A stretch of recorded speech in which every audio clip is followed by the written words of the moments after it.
Halo teman-teman, sebelumnya perkenalkan saya Abhisananta Parahita.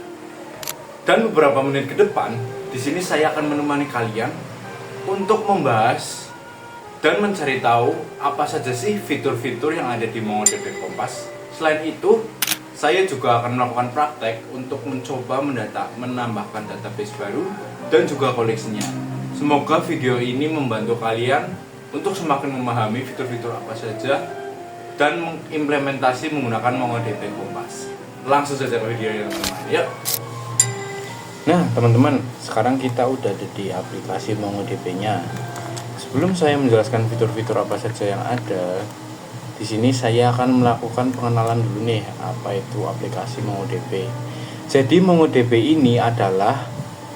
Kompas ini adalah GUI atau Graphical User Interface resmi dari MongoDB yang digunakan untuk menghubungkan ke database, menelusuri data, menjalankan query, menganalisis performa query, mengatur indeks dan skema.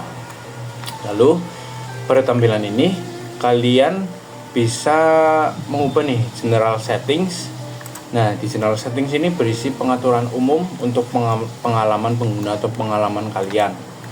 Di sini ada mode-modenya, ada mode see read only, yaitu mode yang bisa digunakan untuk membaca dokumen saja, tidak bisa mengedit atau menghapus apapun.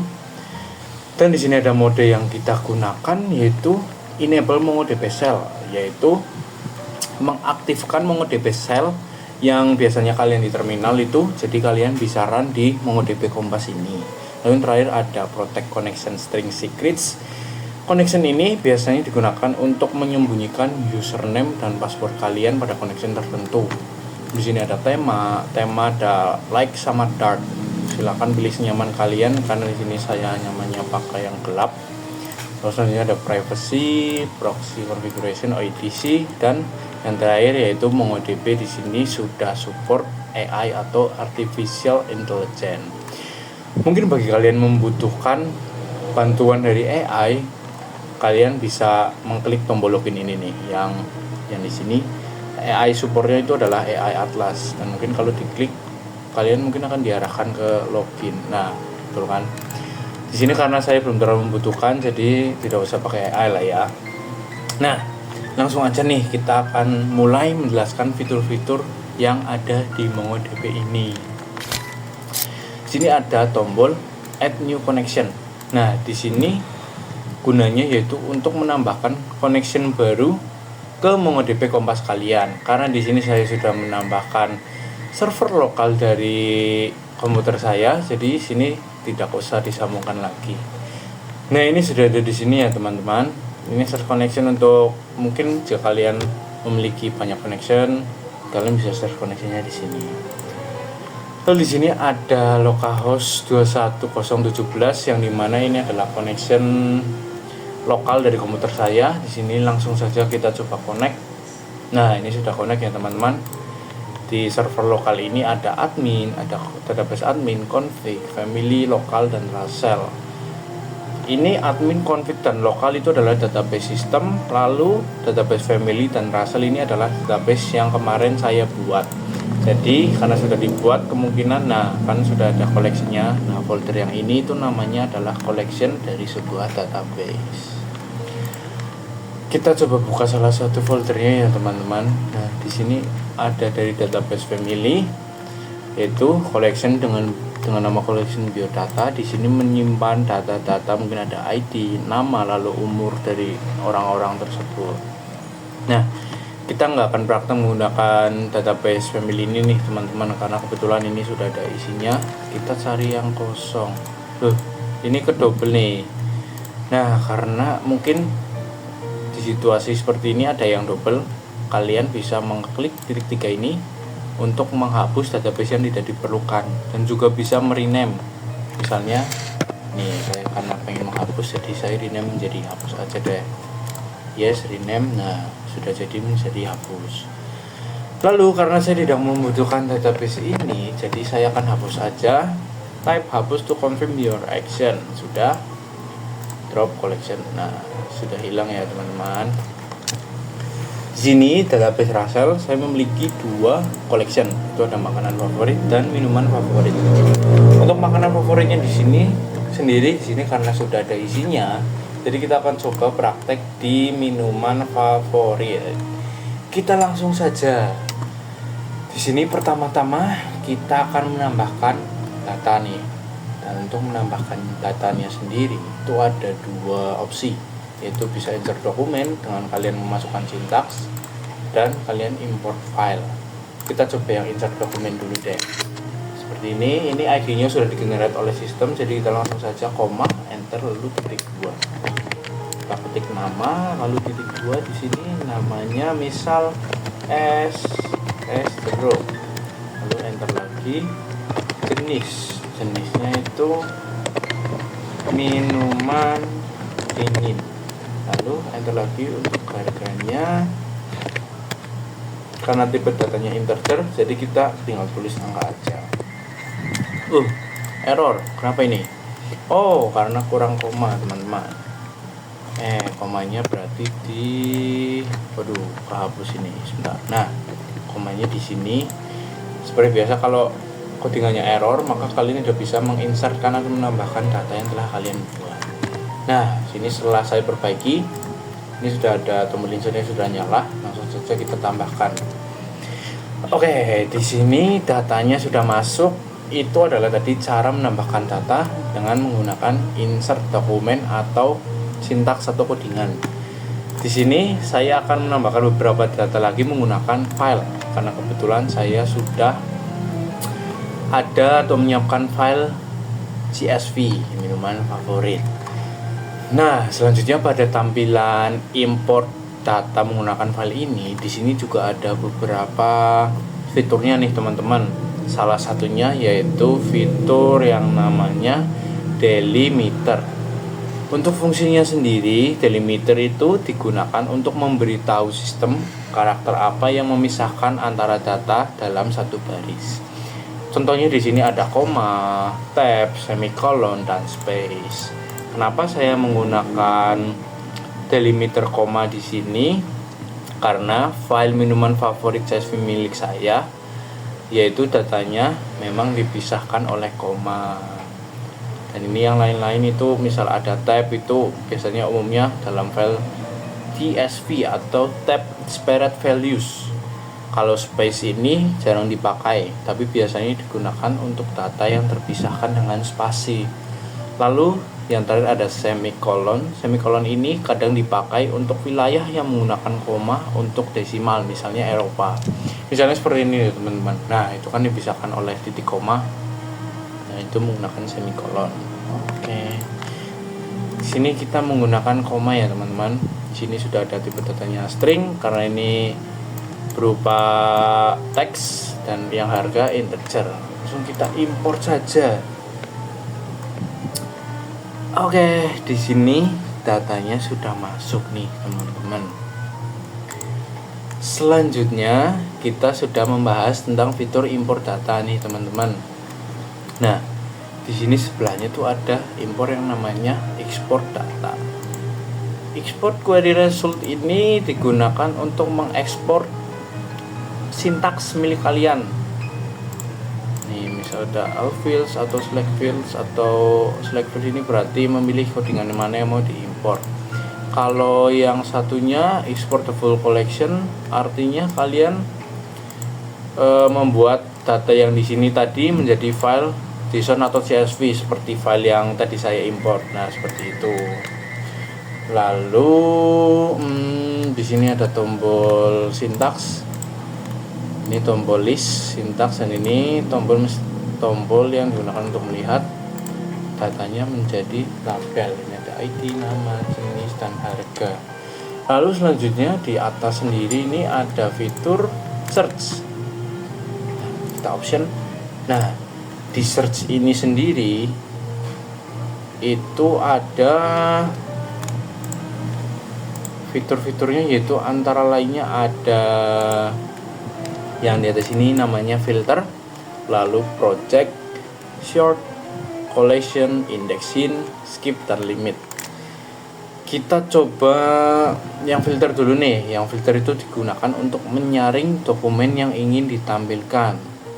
Misalnya kita ingin menampilkan minuman dengan berarti tulisnya di dalam sini. Nah, minuman dengan harga berapa? 5.000. Nah, setelah itu kita tulis fine. Nah, di sini sudah tertampilkan ya teman-teman, minuman dengan harga 5.000 karena kita menggunakan filter search.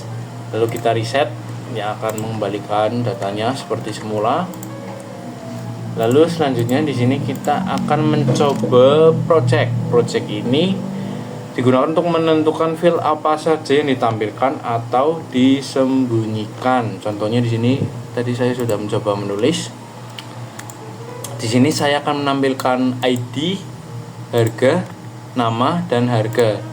Berarti jenisnya nggak ditampilkan ya teman-teman. Harusnya jenisnya hilang. Nah, jenisnya hilang karena kita nggak akan menampilkan jenisnya. Gitu. Kalau misal harganya di nolin, berarti harganya harusnya tidak muncul. Oh, cannot do exclusion. Oh, kalau enggak ini harganya dihapus saja. Jadi kita hanya memunculkan ID dan nama. Oke, sudah berhasil ya teman-teman. Selanjutnya kita lanjut lagi ke short. Short ini digunakan untuk mengurutkan hasil query berdasarkan field tertentu.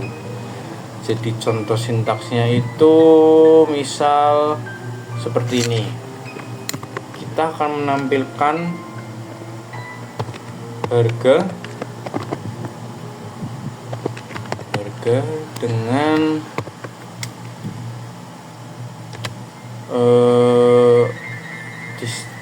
descending. Berarti min 1 berarti artinya dari yang paling tinggi ke rendah. Nah, ini ya teman-teman, harganya menjadi paling tinggi yaitu 15.000, 12.000, 10.000 hingga ke terendah. Itu fungsi dari short sendiri teman-teman. Nah, selanjutnya di sini kita lanjut ke collection nih teman-teman. Jadi collection itu sendiri digunakan untuk mengatur cara MongoDB membandingkan dan menyortir string atau berkaitan dengan lokal. Contohnya seperti ini teman-teman. Kita akan menggunakan yang namanya local simple. Kita find. Oke. Jadi local simple ini dalam MongoDB itu digunakan untuk mengatur perbandingan string secara langsung berdasarkan byte tanpa mempertimbangkan lokal bahasa, huruf besar atau kecil, atau aksen. Ini adalah metode paling dasar dan cepat. Contohnya seperti ini teman-teman. Nah, oke, sudah. Lalu kita reset lagi. Lalu untuk indexing sendiri itu digunakan untuk menentukan indeks mana yang dipakai MongoDB saat menjalankan query. Kita langsung lanjut aja ke skip dan limit. Skip dan limit itu digunakan untuk melewatkan jumlah hasil di awal dan membatasi jumlah hasil yang ingin ditampilkan. Misalnya di sini kita akan mengskip baris kedua, baris 1 dan 2, dan kita akan limit di baris kelima. Nah, sini akan langsung menyekip baris kedua, lalu kita akan menampilkan data berikutnya, tetapi di limit sampai baris kelima. Seperti itu ya teman-teman untuk fitur search-nya. Lalu selanjutnya di sini kita akan lanjut ke aggregation. Nah, jadi aggregation itu apa sih? Jadi aggregation itu biasanya digunakan untuk memproses data dalam dokumen dan mengembalikan hasil yang dihitung fungsi mirip seperti group by, sum, count di SQL. Sini kita contoh aja. Oh, di sini juga ada fitur save. Misal kita mau save minuman favorit kita nih, minuman. Kita save. Nah, nanti save-nya itu bisa dilihat di my queries. Adalah data yang tadi kita save atau koleksi yang tadi kita save Selanjutnya di sini kita bisa langsung mengimplementasikannya saja. Sini ada stage, kita akan mempraktekkan 5 nih teman-teman, yaitu match, group, project, dan short dan limit. Untuk pengertiannya sendiri di sini yang pertama kita akan mempraktekkan kita tadi match. Nah, match ini sendiri itu adalah bisa digunakan untuk memfilter dokumen. Misalnya kita mau match berarti ini klik 2, misalnya kita mau memfilter dokumen dengan jenis dingin. Nah, sini sudah tertampilkan ya teman-teman, dokumen-dokumen yang memiliki jenis minuman dingin. Jika kita ingin menampilkan yang panas, kita ganti saja di sini menjadi panas. Sebaliknya akan menampilkan yang panas. Oke, selanjutnya di sini ada grup. Grup itu digunakan untuk mengelompokkan dan melakukan perhitungan. Contohnya seperti ini teman-teman. Misalnya ID, terus jenis. Lalu di sini kita akan mencoba menotalkan harganya nih teman-teman. Total harga sum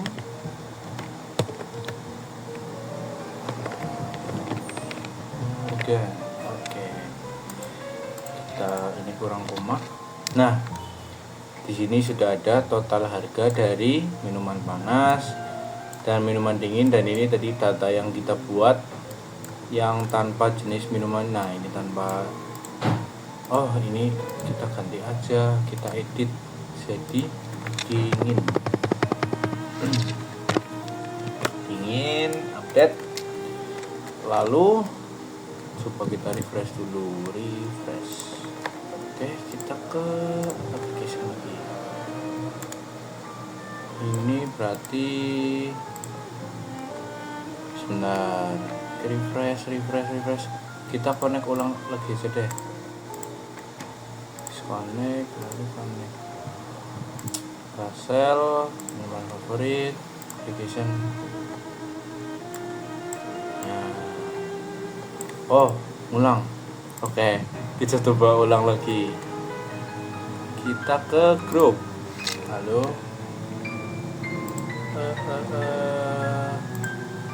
ID-nya tadi jenis. Lalu ini kita ganti total harga.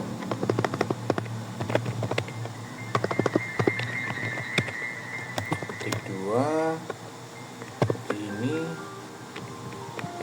sum, lalu harga. Oh, error. Nah, ini sudah ada ya teman-teman. Kenapa kok belum berubah? Oh, ternyata ininya beda teman-teman, ininya kapital. Nah, ini sudah sama harusnya. Coba kita refresh lagi. Application masih 0 ya.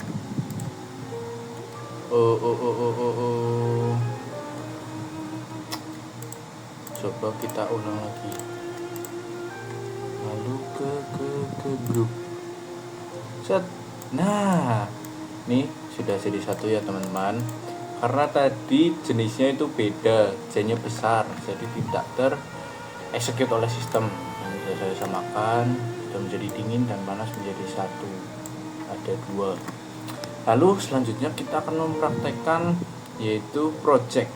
Project ini digunakan untuk menampilkan atau memodifikasi field.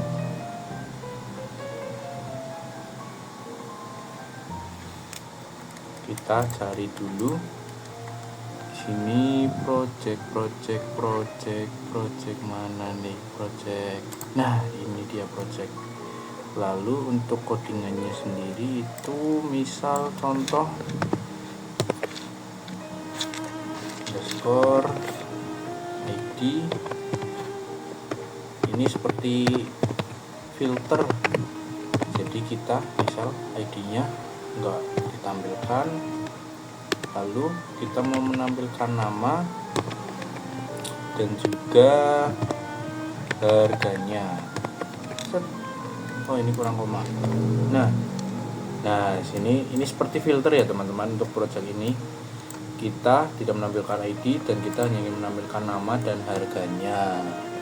Lalu selanjutnya ada yang namanya sort. Sort ini digunakan untuk mengurutkan, mana nih, sort. Nah, sort ini kalau kita lihat di option sort ini ada di sini ya teman-teman, sama saja seperti tadi. Untuk sintaksnya sendiri mungkin kita coba salah ini, terus harga kita coba ascending dari kecil ke besar. Nah, ini dari harga 5.000, 7.000, 10.000, 12.000 hingga ke paling besar 15.000.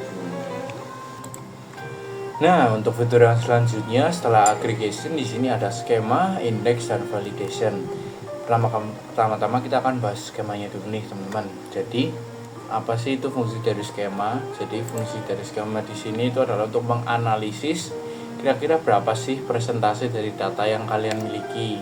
Misalnya di sini ada data asal dari Indonesia ada 60%, asal dari Jepang ada 20%, dari Thailand 20%. Lalu di sini ada dari harga sendiri, untuk harga 5.000 ada 30% dan seterusnya. Lalu jenisnya minuman dingin ada 67%, minuman panas ada 38%. Dan nama-nama minuman kalian ada di sini. Lalu yang terakhir ada rasa. Rasa manis ada 80% dan rasa pahit sendiri ada 20%. Lalu selanjutnya untuk fiturnya ada indeks. Jadi indeks di sini biasanya digunakan untuk mempercepat pencarian query di dalam database. Gunanya itu untuk menambah performa saat melakukan filter atau sort pada field tertentu. Wajib jika kamu ingin query cepat di koleksi yang besar. Contohnya jika kamu ingin mencari berdasarkan nama, maka tambahkan indeks di field nama. Caranya create index, lalu search indexnya yang ingin kamu tambahkan. Agar semakin kuat, select type-nya 1 ascending create index. Nah, lalu akan dibuat di sini. Maka untuk filter dan sort untuk nama ini akan semakin kuat. Lalu untuk fitur yang terakhir di sini ada validation. Validation di sini berguna untuk mengatur aturan validasi dokumen sebelum dimasukkan koleksi. Dan gunanya tersebut yaitu menjaga agar data yang dimasukkan selalu sesuai struktur atau tipe tertentu. Misalnya mencegah kesalahan input harga harusnya number, tidak boleh string. Untuk cara membuatnya sendiri, di sini kalian tinggal generate rules. Lalu di sini sudah disediakan. Misal di sini ID yaitu datanya objek ID, asal datanya string, harga integer, jenis, nama, rasa itu datanya string. Langsung kalian apply saja, confirm, dan new validation rules applied, yang artinya validation sudah berhasil dibuat. Nah, mungkin untuk fitur-fiturnya kurang lebih itu saja yang bisa saya jelaskan. Selebihnya mungkin jika kalian masih ada yang ingin mencari tahu lebih lanjut, kalian bisa mengeksplor sendiri. Selanjutnya di sini saya akan melakukan praktek. Prakteknya di sini saya akan membuat sebuah database baru bernama mahasiswa dan koleksinya sendiri yaitu nilai. Dan saya akan menginputkan data dari koleksi nilai tersebut. Untuk prakteknya sendiri di sini kita bisa langsung praktek di sini nih teman-teman, karena tadi kebetulan kita sudah menggunakan settingan yang enable MongoDB Shell di Kompas sini. Namun karena saya ingin yang lebih mudah, saya mau praktek di terminal saja. Kita buka terminal kita. Lalu kita jalankan servernya dengan mengetikkan mongo enter. Kita tunggu. Nah, jika sudah seperti ini, kita akan buka terminal baru, lalu jalankan MongoDB shell-nya dengan mengetikkan mongos. Klik. Oke. Nah, di sini saya akan membuat database baru bernama mahasiswa. Caranya, ketik use mahasiswa, maka database mahasiswa akan dibuat. Setelah itu, saya akan membuat collection baru di tabel mahasiswa ini. Caranya yaitu db.create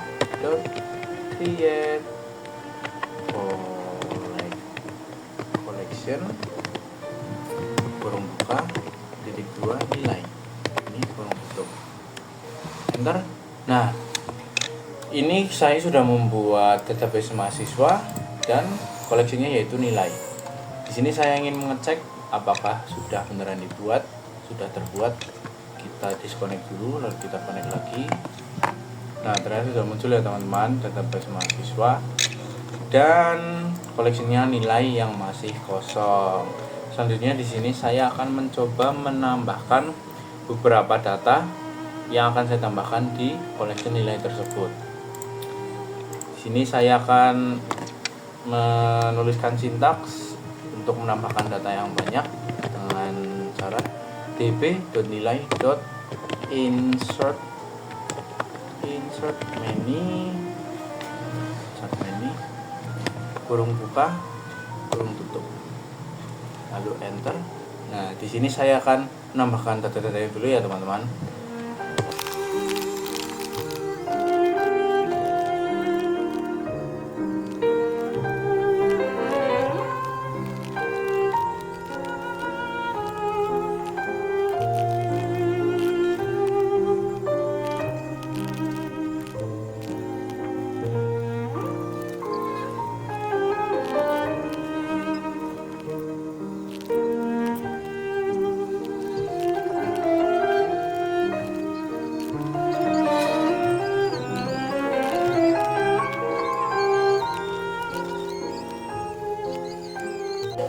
Nah, di sini saya sudah menuliskan data-data yang akan diinputkan. Kita coba enter. Tuh.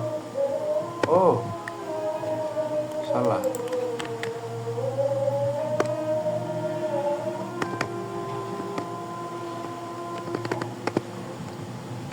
Kurung ini.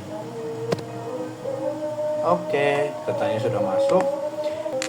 Oke, selanjutnya di sini untuk mengecek apakah datanya sudah ada atau belum, kita bisa mengetikkan db.nilai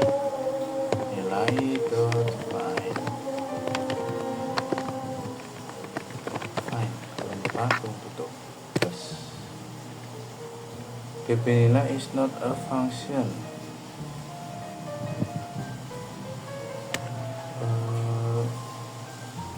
Apa ini? Bentar.